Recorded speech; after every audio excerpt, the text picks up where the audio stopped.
Bismillahirrahmanirrahim. Assalamualaikum warahmatullahi wabarakatuh. Masih belajar tema 7, tema kepemimpinan, subtema 3, ayo memimpin. Sekarang pembelajaran 5 untuk kelas 6.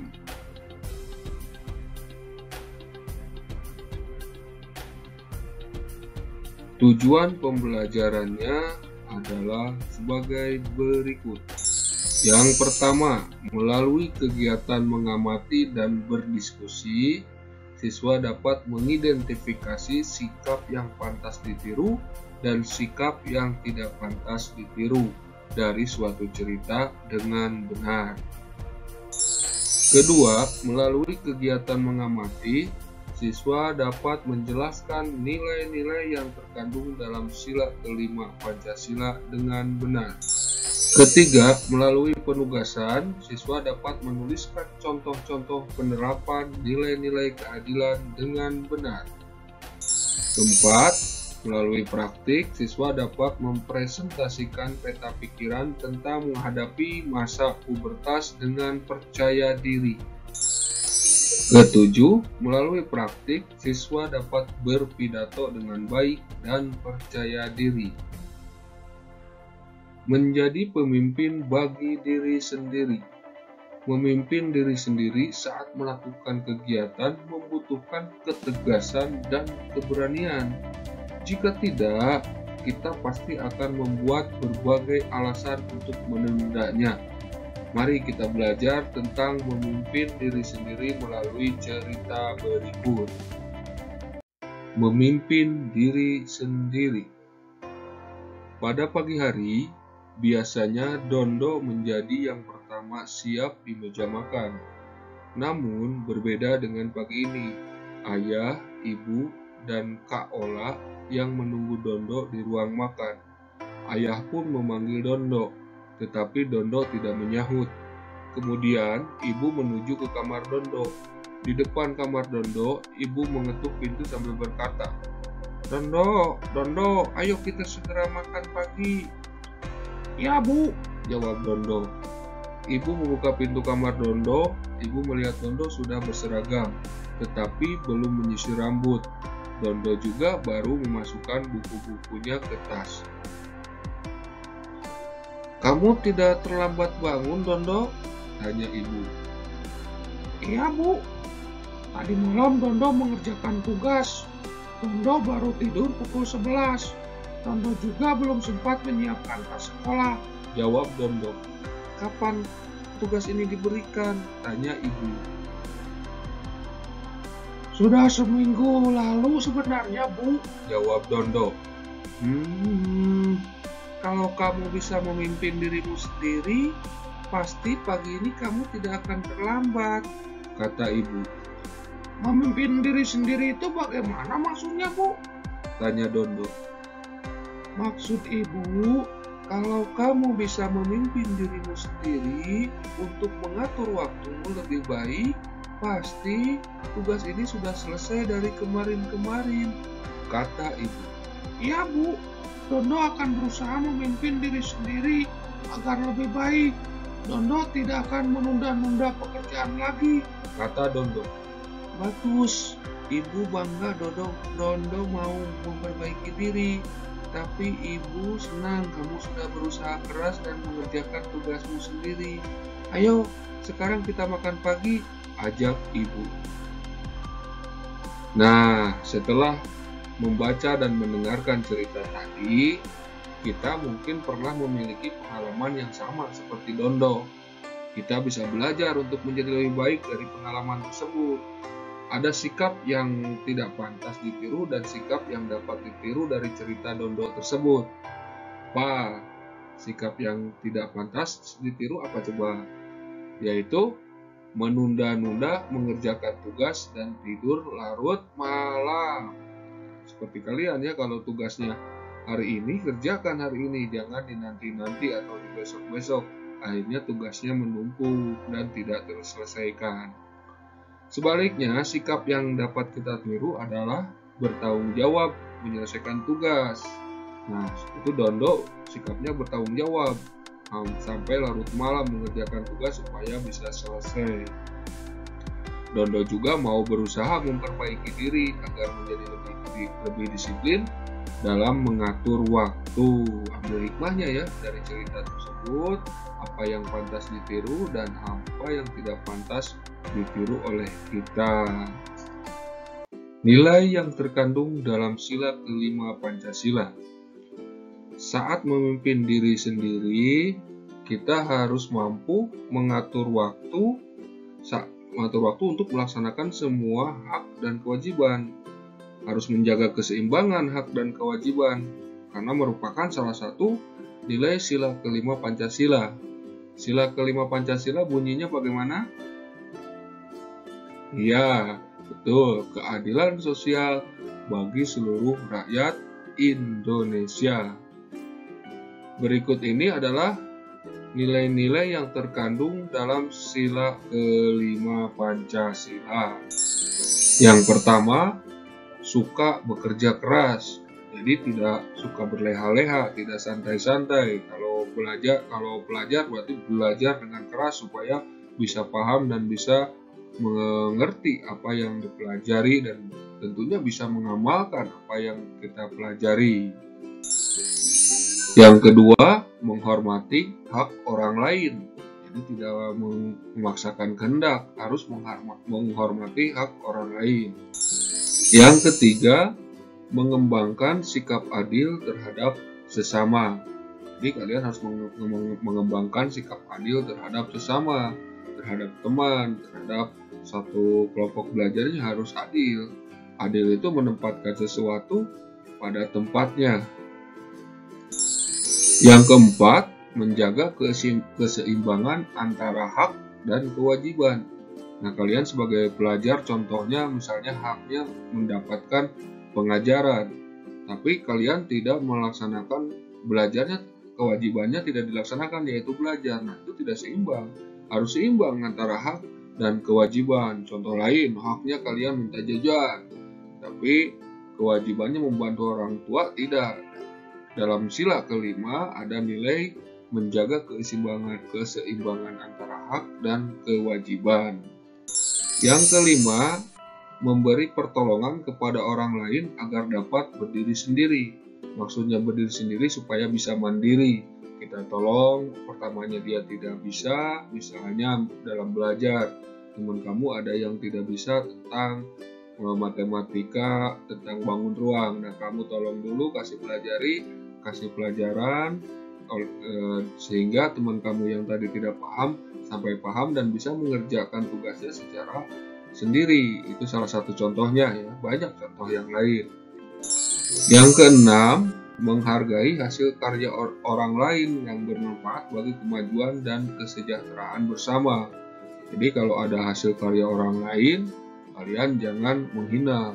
Atau misalnya hasil karya orang lain tersebut kalian tiru tapi tidak menyebutkan yang membuatnya karya tersebut. Itu sebutnya plagiat. Itu tidak boleh. Jadi harus, kalau kalian mau meniru, menyunting karya orang lain, harus menyampaikan buatan siapa karya tersebut. Itu salah satu contoh menghargai hasil karya orang lain. Mengembangkan sikap perbuatan luhur yang mencerminkan sikap dan suasana kekeluargaan serta gotong royong. Misalnya dalam tugas kelompok, membuat patung misalnya.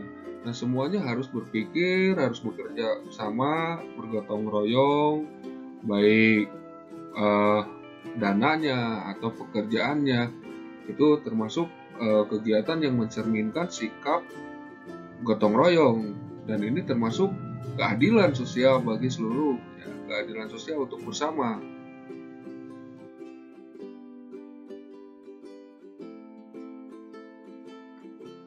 Kita sudah belajar mengenai nilai-nilai keadilan dari sila kelima Pancasila.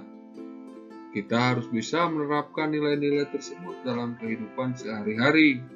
Jadi bukan hanya dihafal nilai-nilai keadilan dari sila kelima, bukan hanya dihafal. Yang paling utama itu adalah mengamalkan nilai-nilai tersebut dalam kehidupan sehari-hari.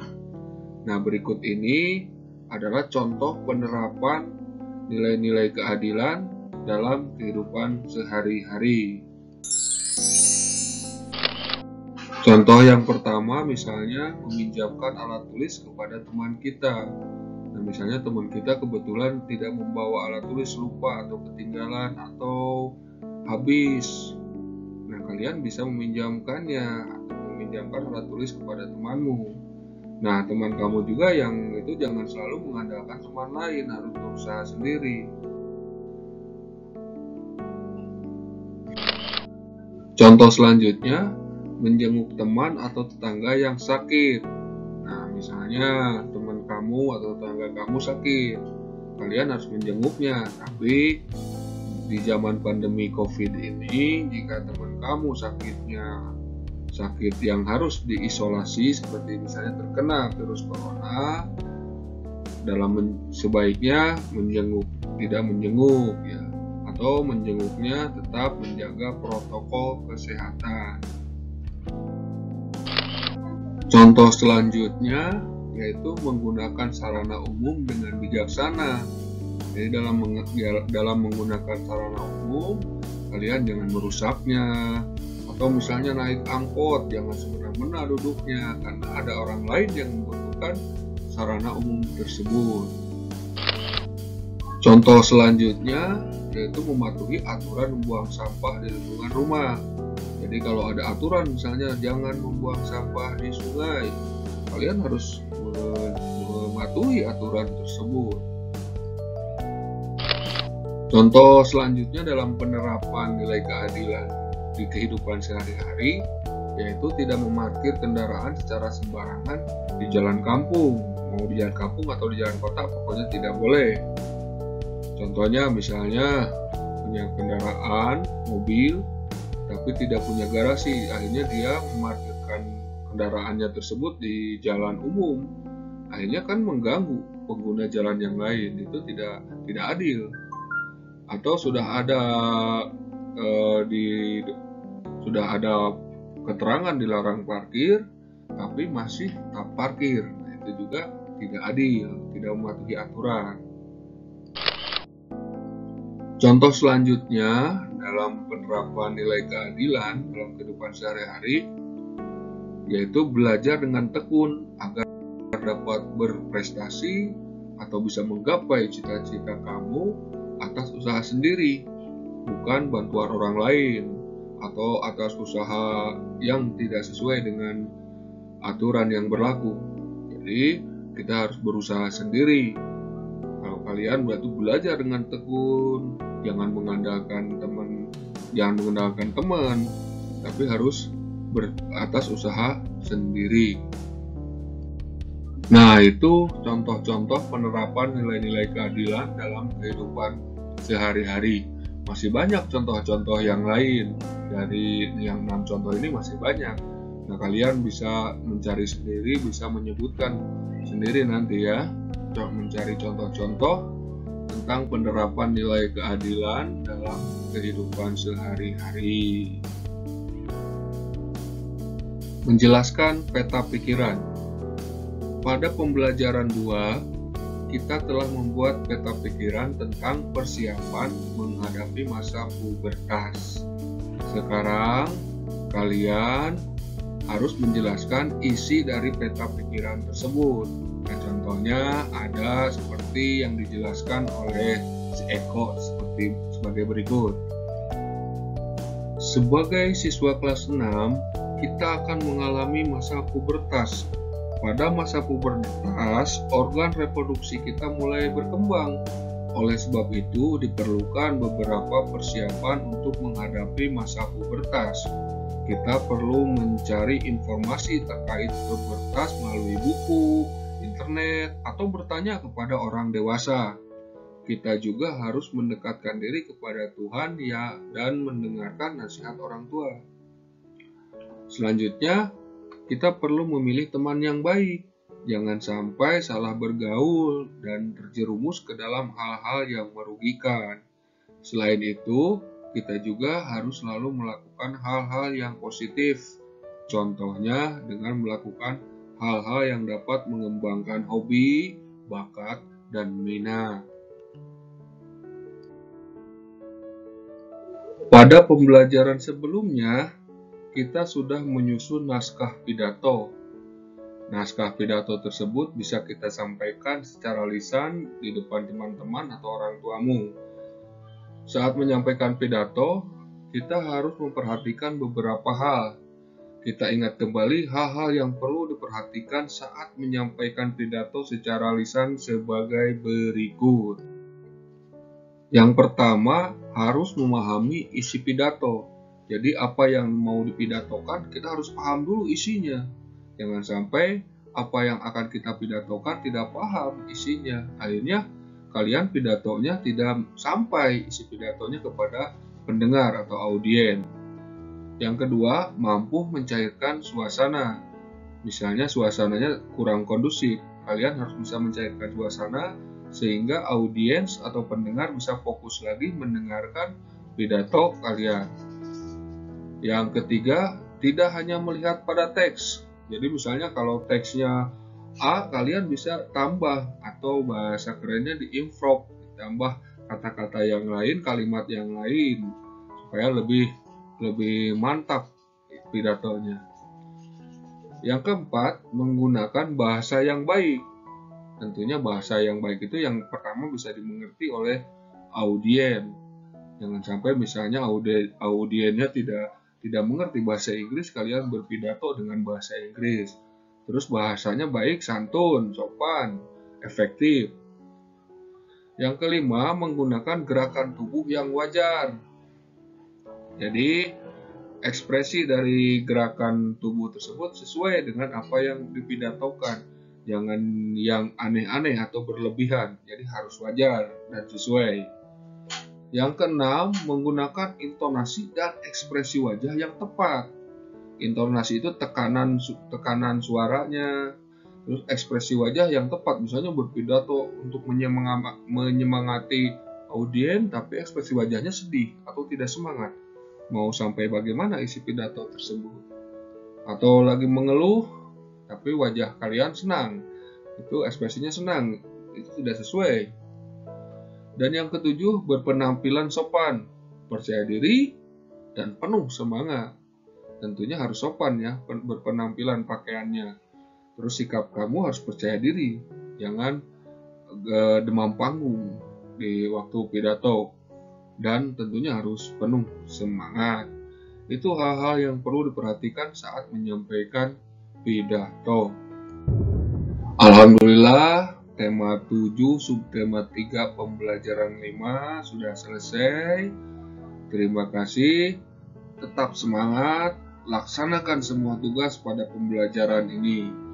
Akhirul kalam, wassalamualaikum warahmatullahi wabarakatuh.